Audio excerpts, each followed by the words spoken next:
ஏடிஎம்மில் கேன்சல் பட்டனை 2 முறை அழுத்தினால் என்ன நடக்கும் என்பதை பற்றி இப்பதிவில் பார்க்கலாம். இணையதளத்தில் பரவி வரும் ஒரு செய்தி பலரின் நம்பிக்கைக்கு உள்ளானது. ஏடிஎம்மில் பணம் எடுப்பதற்கு முன் 2, 3 முறை கேன்சல் பட்டனை அமுத்தினால் உங்கள் பணம் திருட்டு போவதை தடுக்கலாம் என்பது பலரின் நம்பிக்கையாக உள்ளது.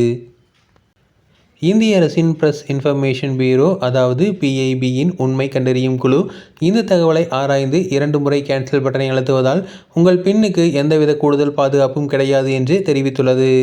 நீங்கள் ஒரு பரிவர்த்தனையை தொடங்கும் போது அது பாதியிலேயே நிறுத்த விரும்பினால் கேன்சல் பட்டனை கிளிக் செய்யலாமே தவிர இதன் மூலம் ரகசிய பின் திருட்டை தடுக்க முடியாது. பின் திருட்டு பெரும்பாலும் ஏடிஎம்மில் பொருத்தப்பட்ட ஸ்கிம்மர், ரகசிய கேமராக்கள் அல்லது அருகில் சென்று கவனிப்பவர்கள் மூலமாகவே நடைபெறுகிறது.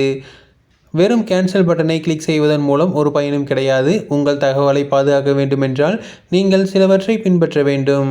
அதாவது ஏடிஎம் மிஷின்களில் ரகசிய எண்ணை உள்ளிடும்போது உங்கள் கைகளால் கீபோர்டை மறைத்து கொள்ள வேண்டும். ஸ்கிம்மர்கள் போன்ற ரகசிய சாதனங்கள் ஏதாவது உள்ளதா என்றதை பரிசோதனைக்க வேண்டும். பாதுகாப்பான இடங்களில் உள்ள செயல்படும் திரை கொண்ட ஏடிஎம்களை உபயோகிக்க வேண்டும். பரிவர்த்தனைகள் குறித்த உடனடி அறிவிப்புகளை பெற SMS அலர்ட்டை எப்போதும் ஆக்டிவாக வைத்திருக்க வேண்டும். ரகசிய எண்ணை யாருக்கும் ஒருபொழுதும் பகிரக்கூடாது. ஒவ்வொரு 3 முதல் 6 மாதங்களுக்கும் ரகசிய எண்ணை மாற்ற வேண்டும். மேலும் 1, 2, 3, 4 பிறந்த தேதி போன்ற எளிமையான ரகசிய எண்களை முற்றிலும் தவிர்க்க வேண்டும். அடுத்ததாக ஏடிஎம் அட்டை தொலைந்துவிட்டால் உடனடியாக வங்கிக்கு தகவல் அளிக்க வேண்டும். ஏடிஎம் அட்டையின் பின்புறத்தில் உங்கள் ரகசிய எண்ணை பதிவு செய்யக்கூடாது. இதுபோன்ற விஷயங்களை நீங்கள் பின்பற்றினால் உங்கள் பண இழப்புகளை பெரிதாக தடுக்க முடியும்.